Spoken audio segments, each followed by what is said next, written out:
روایت بیان کرتے ہیں کہ من قام لیلتاً، اس رات جو قیام کرے گا، وصام نہارن، اور دن کا روزہ رکھے گا، اس کو اتنا اور اتنا اجر۔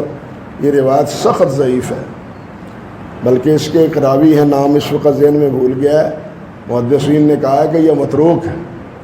اور آپ جانتے ہیں کہ متروک راوی کی روایت وہ فضائل میں بھی قابل قبول نہیں، جس طرح کہتے ہیں نا فضیلتوں میں قبول ہے ضعیف روایت، وہ روایت فضیلتوں میں بھی قابل قبول نہیں ہے۔ اس لیے